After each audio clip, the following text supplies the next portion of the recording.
అర్జున అంటే ఆంజనేయ, నీవు కానీ నేను కానీ ఈ రాజులు కానీ ఉండని కాలమే లేదయ్యా.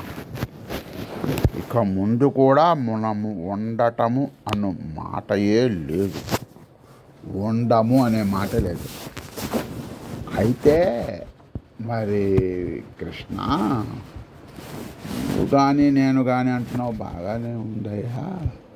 మరి నాలో ఉన్న శాశ్వతమైన వస్తువు చెప్పు. ఏంటంటే అదేనయ్యా, దేహ ప్రాంగణంలో ఉన్న ఆత్మ చైతన్యం. చూడు, ఇక మనం శాశ్వతమైన వాళ్ళమేనయ్యా. ఏనాయనా, మరి నువ్వు శాశ్వతమైన వాడివైతే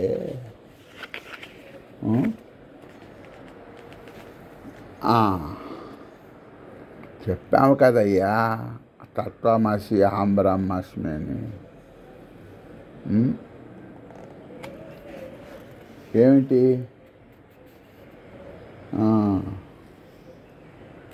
ఇప్పుడు సరే, జయ శ్రీకృష్ణ. ఈ జీవాత్మకు ఈ దేహం నందే కౌమారము, యవ్వనము, వార్ధక్యము ఉన్నట్లే మరి ఒక దేహ ప్రాప్తి కూడా ఉందయ్యా. దేవుడు ఈ విషయంలో మోహితుడు కాదు. సరే, బాగుంది. అయితే ప్రతి మానవుడు మృత్యుభీతితో తలడిల్లిపోతున్నాడే. మృత్యువుతో సర్వస్వము సమస్తం ముగిసిపోతుందని అపోహపడుతున్నాడే. ఇది అజ్ఞాన భూయిష్టమైంది సత్యదూరం. జీవాత్మ దేహధారి దేహయాత్రలో కొనసాగుతున్న నేపథ్యంలో ఆ దేహానికి కౌమారం, యవ్వనం, వార్ధక్యం సహజం. అదే రీతిగా దేహపతనం జరిగిన జీవాత్మ మరో దేహప్రాప్తి కలుగుతుంది. అందుకే మరి సుజ్ఞాని మృత్యువు పట్ల లేశమాత్రం కూడా క్లేశం కలగడం. బాగుంది. సరే, బాగుంది.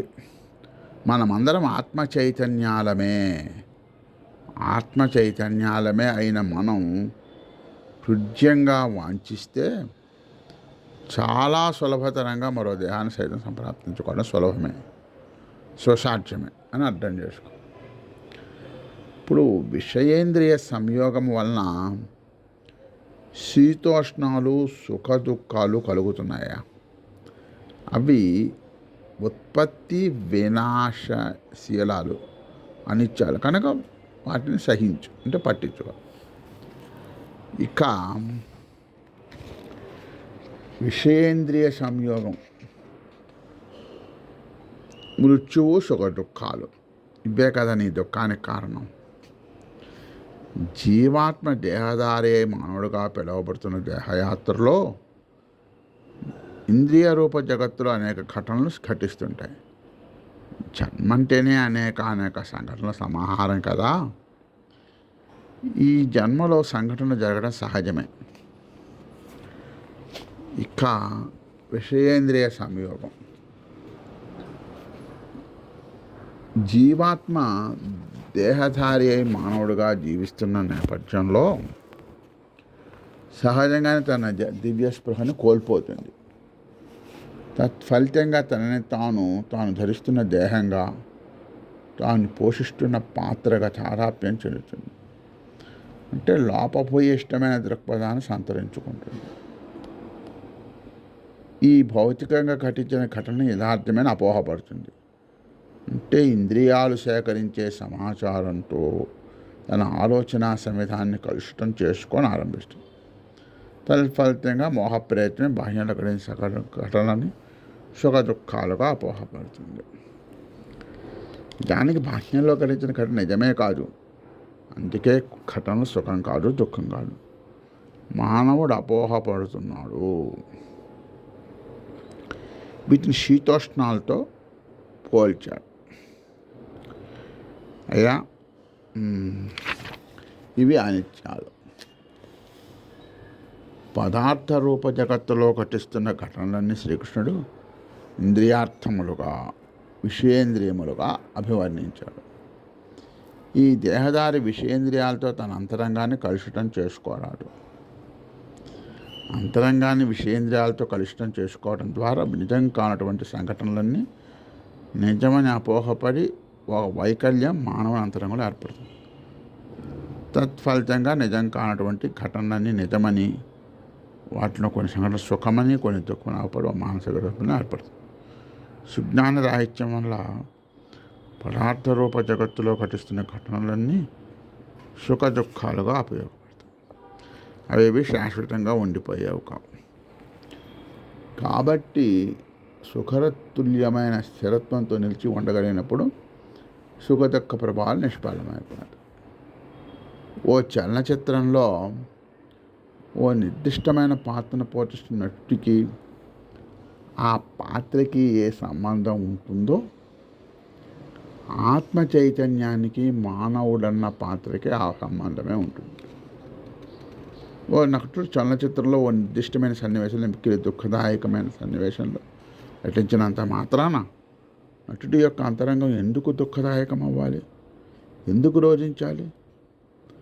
చలనచిత్రంలో నా సన్నివేశం నిజమే కాదు కదా. ఏమంటే, ఉదాహరణకి ప్రభాస్ అనే మహానటుడు బాహుబలి అనే చలనచిత్రంలో అమరేంద్ర బాహుబలి అనే పాత్రని పోషిస్తున్న నేపథ్యంలో కట్టప్ప అమరేంద్ర బాహుని వెన్నుపోటు పొడిచిన సన్నివేశం నటిస్తున్నప్పుడు ఆ సన్నివేశం తలుచుకొని ప్రభాస్ ఎందుకు దుఃఖించాలి? ప్రభాస్కి అమరేంద్ర బాహుబలి పాత్ర నిజం కాదని తెలుసు కదా. కావున ఈ శ్లోకసారం అనుష్ఠానమైన ప్రతి మానవుడు ఎప్పుడూ తన పాత్రకు సంబంధించిన అంశాలతో తన అంతరంగాన్ని కలుషితం చేసుకోరాదు. ఇక మనమందరం ఆత్మ చైతన్యాలమే, శాశ్వతమైన వారమే. మానవత్వం అనే ఈ పాత్ర అశాశ్వతమైనది.